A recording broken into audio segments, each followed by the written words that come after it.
This video is brought to you by PrizePicks.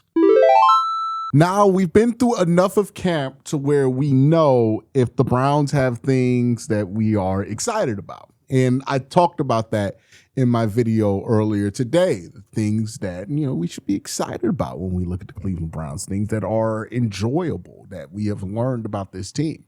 There are also, whenever you learn more information about a team, bad things that you learn about a team. Lights that get shined on weaknesses that maybe on paper you weren't able to see, but now that we see this thing in practice, it becomes a little bit more obvious. So that's what we're going to do today. We're going to talk about the things that we have learned to be a little concerned about going into the season based on what we've seen so far at training camp. But before I do that, I got to thank my sponsor, PrizePicks. PrizePicks is America's #1 sports pick app. The app is really easy to use for player picks. Just pick more or less on a few player stats and lock in your lineup. That's it. Rather just pick teams, PrizePicks has that now too. Just pick the winner, spread, or total in any game or fight. PrizePicks is available in most states, including California, Texas, and Florida. Plus, you can even follow me on the app at Quinn_C. Tell my picks, one click, and follow your friends too. Best of all, play your first $5 and get $150 in lineups if you win. Just use the promo code HMA when you sign up. That's right. PrizePicks just switched up their offer, so there's no better time to join. Lock in and win with that first lineup. That's code HMA at sign up to get $150 in bonus lineups if you win with your first $5 or up lineup. So concerns for the Cleveland Browns, there certainly are a couple. I think injuries have maybe, and I'm hoping, inflated some of the concerns that we have about defensive depth, because hopefully the Browns get healthy and the depth issues don't seem as bad. But certainly because the Browns have been dealing with injuries, specifically on the second and third team for this football team, it's really made the depth look especially bad. The real question is that just the reality of this team? Is the depth not that good? Or is this something that's being exaggerated because the bottom of the roster is going through significant churn for one reason or the other? That's the big question, right? I think when you look at defensive tackle, you can make the argument that the depth concerns at defensive tackle aren't really concerns that will exist during the regular season, because you expect to get Malik Collins back. Mike Hall has been back at practice. Mason Graham will be there playing about 800 to 900 snaps this season. So you feel like you have a good enough three-man rotation that you can maybe fit somebody else into, Aiden Huntington, and then boom, that's a four-man rotation. You're fine there. Edge is a different question, because not only are the people who are providing depth for this team hurt, those guys, their ability to provide that depth has been questioned, right? Alex Wright is somebody who pops up, just got injured. He was carted off the field. It's not a good sign. That means probably missing at least the first part of the season, and he was a big part of this team that's supposed to be the #2 to Jared Verse. The Browns have not been super confident in what's been going on at edge, because they've looked at Jadeveon Clowney. They've looked at Zadarius Smith. These aren't just names that you bring in to be at the bottom of your defensive end rotation, right? These are guys that could possibly be your #2 defensive end. The timing on the Zadarius thing is really unfortunate, because it looked like the Falcons had an open spot for starter pop-up, but that might just be the case with the Browns right here. That's the one that I'm a little more concerned about, right? Because it's really Jared Verse, and then Isaiah McGuire's a nice piece there. He didn't really make the steps that we thought he would make last year, but there's a lot of hope there for potential for Isaiah McGuire. And then we got nothing. So definitely an area where depth should be concerned. And it's funny because I think we all went into camp saying to ourselves, I think we're okay at corner. We're going to be all right. I mean, we're going to be all right at edge, my bad. But I'm concerned about corner. But as practice has gone on, I'm less worried about cornerback depth, and I'm more worried about edge depth. Because for what it's worth, I've heard Trey Avery make plays during training camp and preseason. I've seen guys step up, some UDFAs, some young players step up in that cornerback role. And we've been hearing great things about Tyson Campbell, and we've seen great things about Denzel Ward. So not only are you fine with the top two, which is not the case at edge, you're great with Jared Verse, but the other edge position is a little bit of a question mark. That's not the case with Denzel and Tyson, right? And we've had questions about Tyson, but it seems like Tyson has done a great job holding it down at corner two, even without Myles Garrett there to make it a lot easier to play corner, right? So Tyson's held it down there, and then you look at what's behind them, and it's like, okay, well, you feel okay with Trey Avery there. You feel okay with some of these guys that you've seen step up in camp, having to maybe get a spot start here and there. So it's funny how it works, but on paper, the concern was corner. That's what everybody was talking about. I was talking about. On paper, the concern looked like they were going to be short corners because the names on paper just did not look great. But when you put it in practice, the concern is now edge. We'll see what happens during the regular season. Hopefully, we're not worried about any of these positions during the regular season. But it seems like that is where the concern is. Linebacker's been interesting, right? Because some people are concerned about depth there at linebacker. But the reality is that as long as the starters stay healthy, depth's not really going to matter that much at linebacker, because linebacker, like safety, is one of those positions where the guys who start, they play like 1,000 snaps a year, right? Like they don't come off the field very often. Like if Carson Schlesinger is healthy during the year, he's not going to come off the field. So it doesn't really matter who his backup is unless he gets hurt, right? The same is going to be true for Quincy Williams, who's going to be on the field all the time. The Browns are planning on playing 3 safeties, 2 linebackers, being nickel a lot. So they're going to keep those 2 linebackers on the field a ton. So linebacker's not an area where I'm really worried about depth. It's really just on the defensive side, at least, edge number 2 in that edge conversation outside of Jared Verse, where you're really worried about. If we flip it and have depth concerns on the offensive side of the ball, offensive line actually seems pretty set, right? DeJuan Jones is a pretty okay backup tackle option. You have Tevin Jenkins there at the guard position. You got Elgin Jenkins, who could play over at guard. You got Parker Brailsford, who eventually will come in and play center. You feel good about the depth there. Austin Barber, too, who's had a decent camp. So offensive line, I'm not really concerned about depth. Running back, not really concerned about depth there too.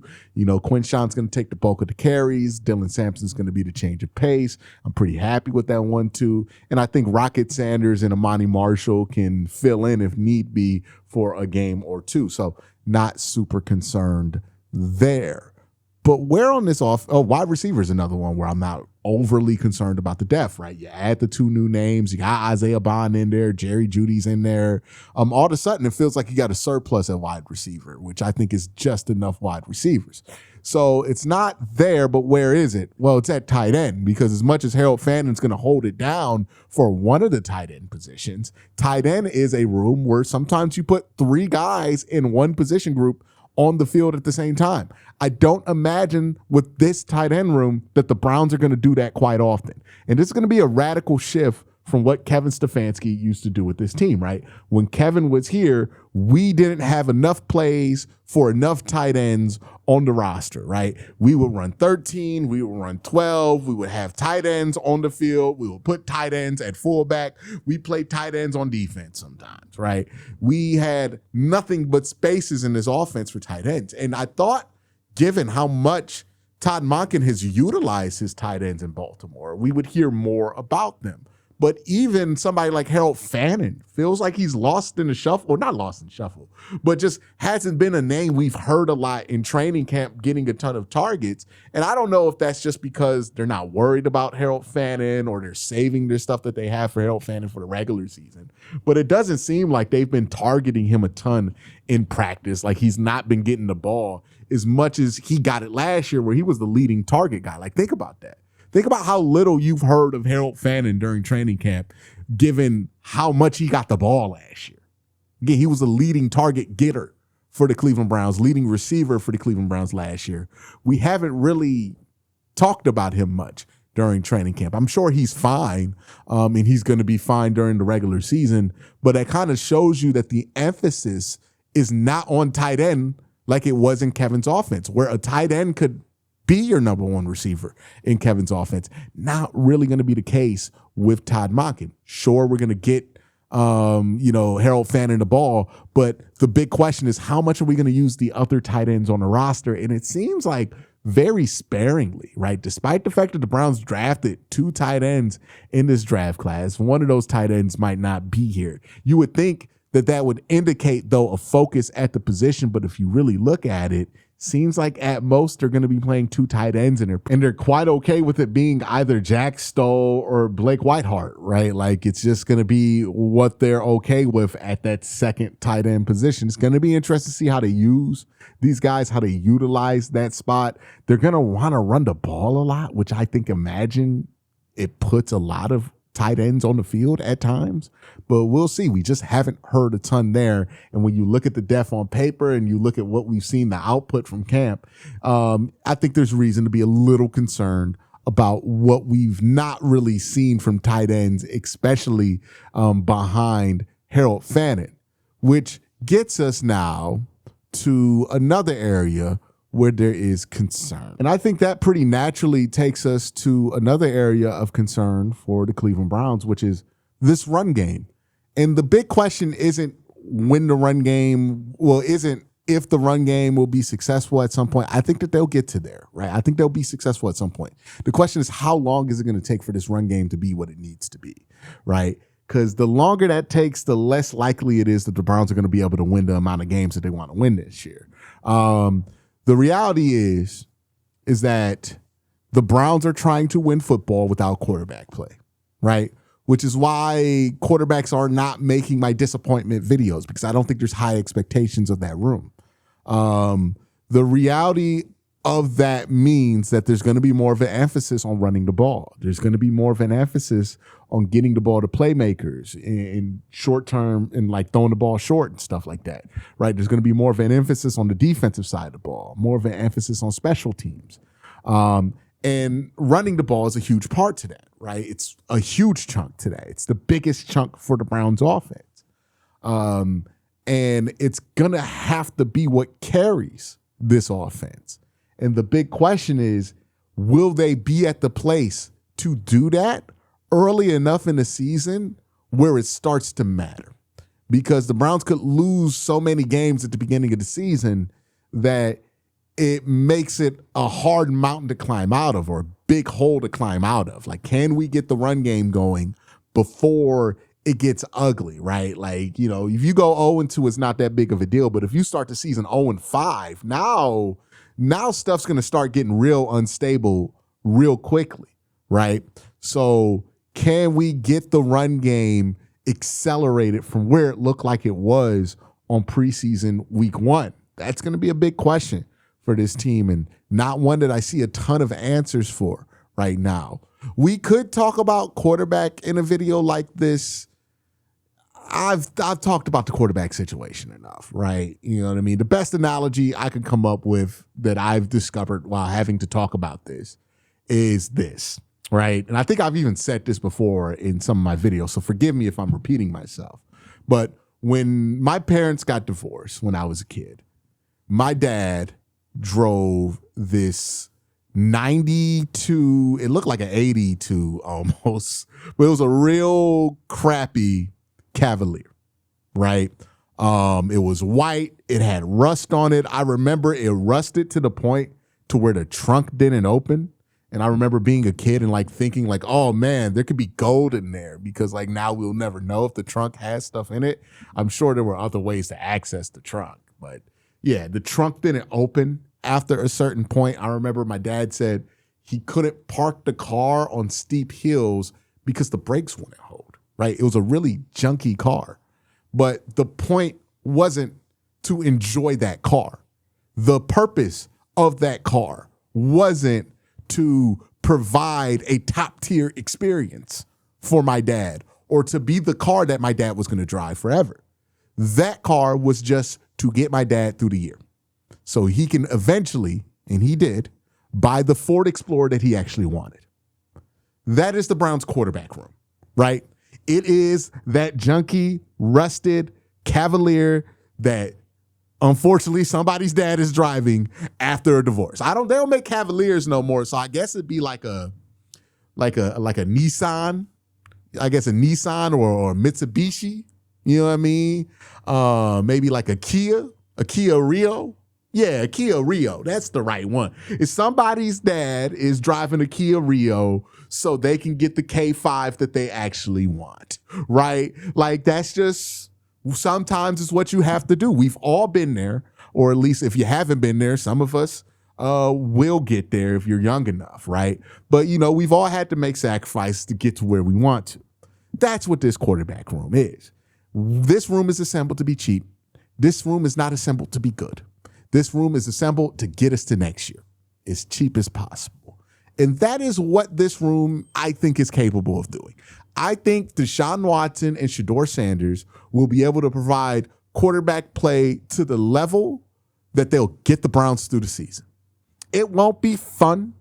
It's not going to be luxurious. It's not going to be spectacular. It might have some highlights. You might remember it. But it's not long-term. This is not the plan for the next 5 years. This is just the plan for the next 9 months. You know what I mean? Like, that's just what it is. And for that purpose, I think this quarterback room is fine, right? Will it hold the team back if they start to get above schedule? Maybe. You know, will development only get so far with some of the wide receivers? Sure. But this is the quarterback room that they have, and it's for that purpose. It's just to get them to their options in 2027, which don't just have to be the draft. The Browns could win 8 games this year, right? They might be in the market for a free agent quarterback, much like the Seattle Seahawks were with Sam Darnold, right? Or Malik Willis last year with the Miami Dolphins. You know what I mean? Kyler Murray's going to be available. It could be a hilarious thing, but maybe Baker Mayfield wants to come back and sees himself and sees this situation as a Sam Darnold-like situation for himself. And that's the direction that the Browns go into. It'd be hilarious if they did that, but it's certainly possible. And I'm not really one to act like this quarterback room is disappointing me. I think that they have showed that they are what I thought they were, which is enough to get through 17 games. Not to really like have playoff expectations or Super Bowl expectations, but you know, I think Deshaun has showed enough to where I'm like, okay, he's not going to be a disaster. So you can play him for a good amount of time. And I think Shedeur has showed enough to where I don't think he's going to be a disaster. I don't think they will approach good, but you know, again, 92 Cavalier. I don't need you to be good. I just need you to start, right? And that's what this quarterback room can be. I think they can start. So that's kind of where I'm at with that. But that's my thoughts about some of the holes on this team, what's been exposed during training camp. Let me know what you guys think in the comment section down below. Y'all have a great day. Have an even better night. Peace.